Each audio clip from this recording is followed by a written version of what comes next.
So today I wanted to talk about, this is one I planned on in January, but we had to skip. But how are you protecting your business from losing access to your relationships?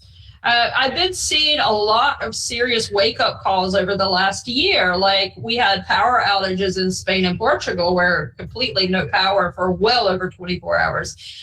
Just yesterday, Amazon ASW and Microsoft Azure servers were down, which services about 60% of the businesses in the world. So if you were having problems getting on cloud yesterday, like I was, it was no go. But that was all across the board, a lot of big businesses, banks, everything. TikTok chaos earlier this year. LinkedIn's been banning accounts. Well, a lot of people don't even know why they're being banned. So I'm just curious because, we don't own our connections on any of these platforms, and it doesn't even matter. It could be because like the servers outages, it could be your website. It could be your email provider, any of your online communities, social media, everything. We're really renting access online for everything.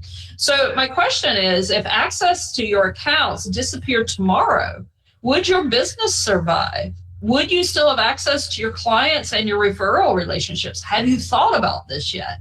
I mean, for example, things that we're doing since our power went out last year with Portugal, it made me think about all this. But like I'm downloading my email list off MailerLite at least once a quarter. I'm updating it. Collecting phone numbers now. I used to not worry about that because I do online business. I don't never call anybody, but what happens if I can't email you, right?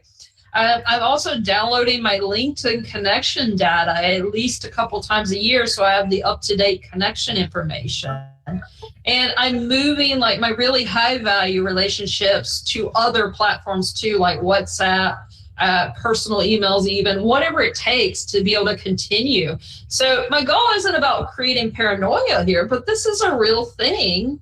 How would your business weather a platform collapse or an account loss? So what are you doing to do that? Love to hear from you guys. Yeah, Andre? Yeah, so for my case, it will make finding clients a bit more difficult. But essentially, when I onboard the client, I move from the online setups through LinkedIn through a system that's essentially on a server or a cloud server, as I don't trust them at all, although I built them myself. And I still don't trust them. And I go, afterwards, I went offline with those people and keep the connection going, even offline.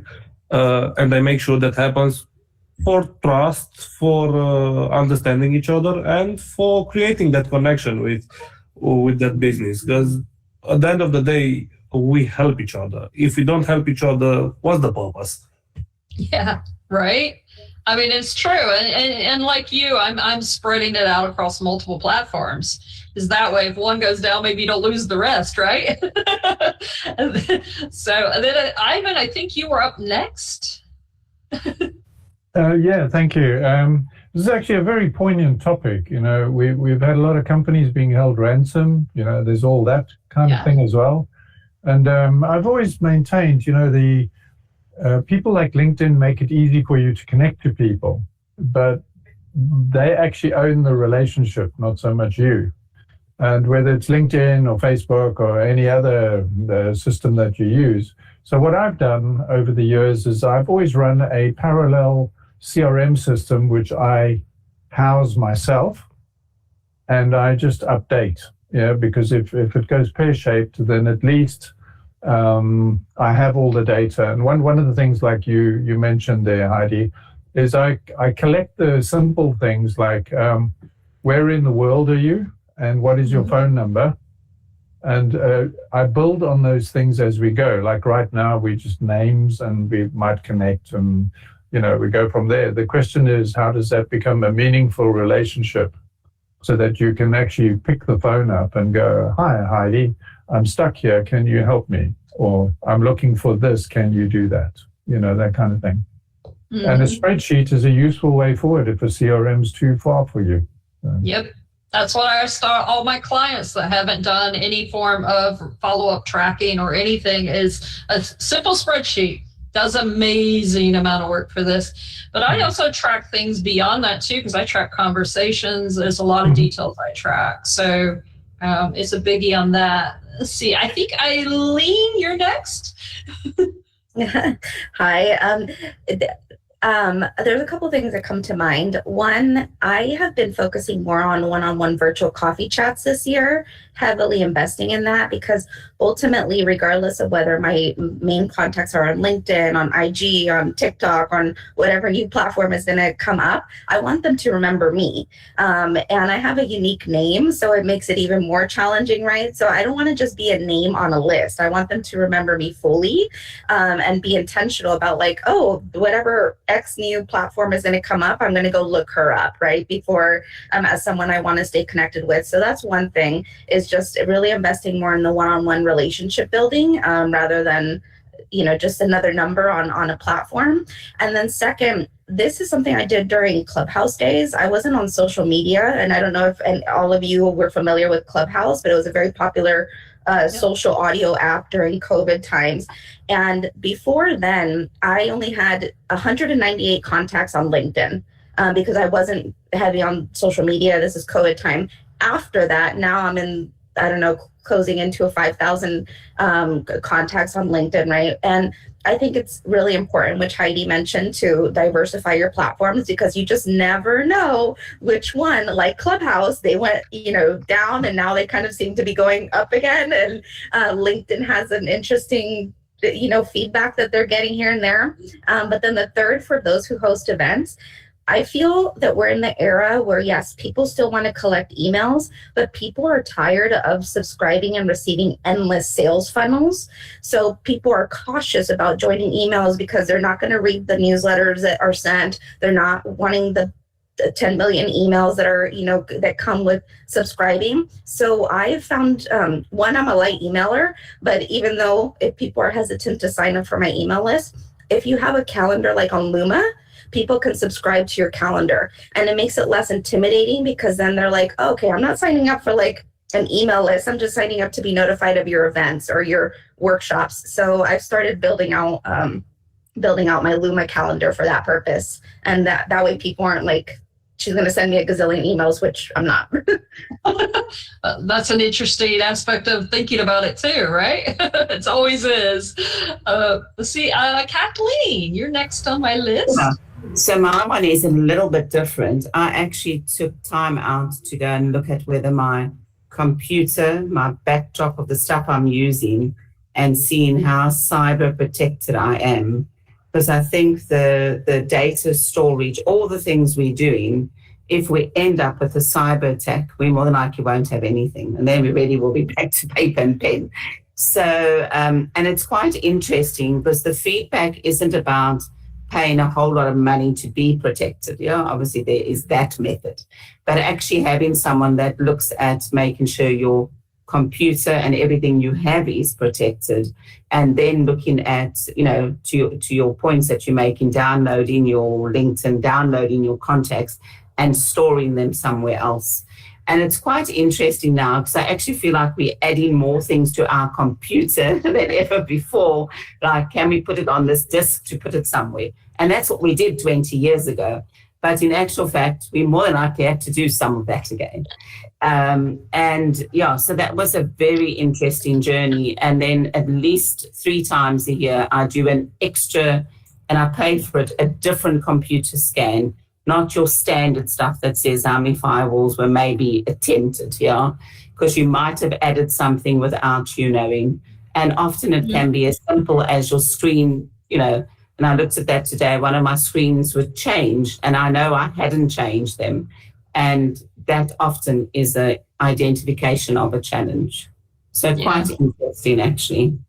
Yeah, it really is, right? I mean, it's something we've got to think about these days. I mean, like literally yesterday, we have 2 giant companies, 60% of their servers affected. So if you're stored on any cloud servers, which I know up until a year ago, I was guilty of trusting my stuff was going to be good. But we need hard copies these days, just in case.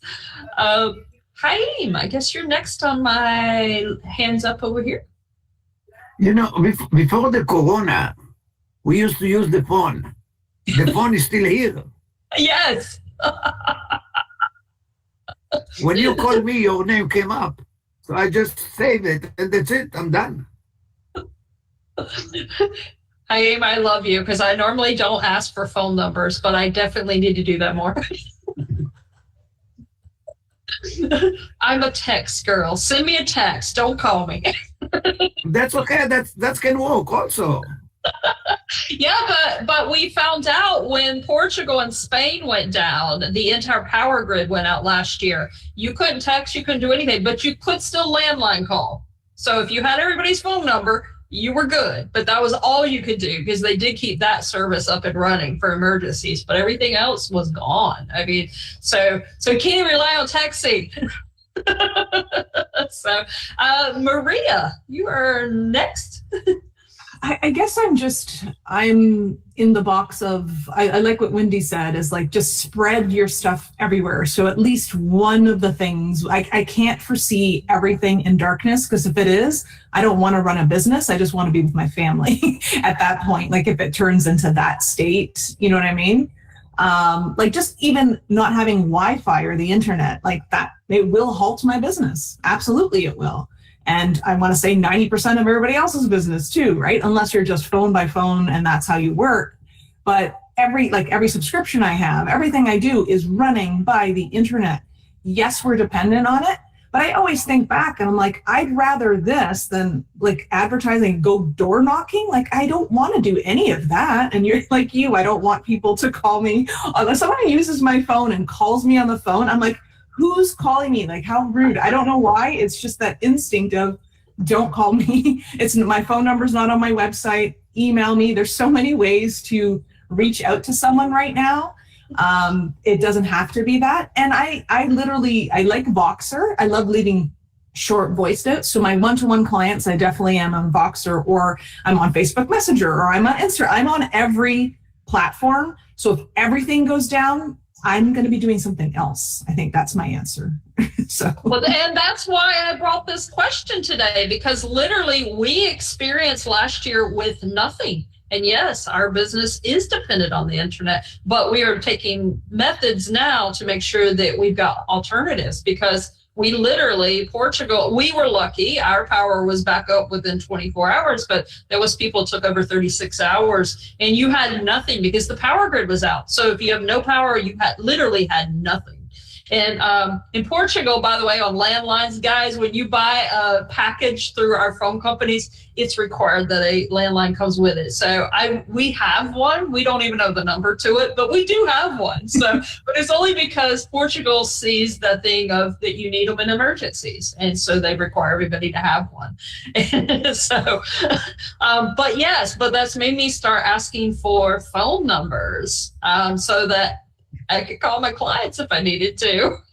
So, but yeah, so we've got 3 more minutes, guys. Anybody want to, hey, what you got another thought?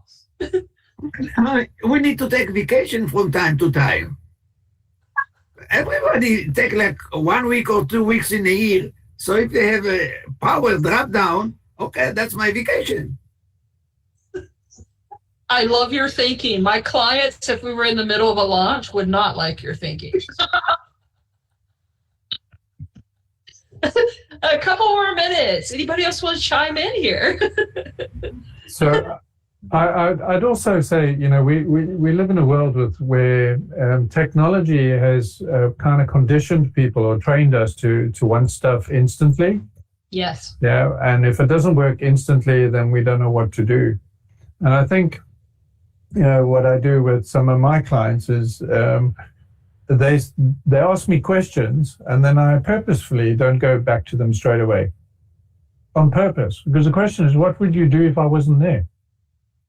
And that's called resilience. And so many people don't build this into their business thinking, because the customer sent something right now, I must answer right now. And I go, well, if you weren't there, what would they do? And it's just something to bear in mind. No, and I do build resilience in, but if you've got a client that's in the middle of learning something and you're supposed to be available, I mean, it would be devastating for them that happened. But 1 minute, who wants it? Oh, Willie. Yeah, there's our Willie. In the UK, they're doing everything they can to ban landlines. They're basically ripping them out. So I no longer have a landline. I would have to pay extra to get some new gizmo. So the problem with that is when the Wi-Fi goes down or when there's no internet, right, you are snookered, as they say. And there was an interesting article in a newspaper last month where a town was without any phones, without any mobile coverage or internet, and they had to go to the payphone. The red British Telecom phone where you put money in, right? So we're now going back 40 years in order to maintain some connectivity because the powers that be have decided this is the way forward, which to me, as an old soldier, as it were, is lunacy. So there's a nice photograph of a long queue of people waiting to use the payphone and the nice red phone box because there was nothing else. Anyway, contingency planning, I think we need to look at. Thank you. Yeah, we do. We definitely, and that's it, guys. That was kind of the point of this is start thinking on a contingency. Are you at least backed up? Have you downloaded your names, your contacts, at least of your main clients, your main referral partners? It doesn't have to be everybody, but you want your main ones just in case, because shit happens. I think that's a good place to leave this, but amazing conversation. Loved hearing all your ideas, your perspectives of this. And I mean, it's something to think about. And that's why having a good, relationship infrastructure matters way more than how many followers do you have. So that if you did need to pick up the phone and call somebody, they wouldn't be saying, who are you? So those relationships matter. And look, if this topic hit home, you're realizing your business is way too dependent on online platforms that you can't control, and you don't have strong enough relationships to survive if you lost the access tomorrow, I can help with that. If you want an intentional plan for building out those relationships that convert to clients, referrals, credibility, send me a message. And I am ready for us to drop into our next breakout room. Let's see if Mr. David is.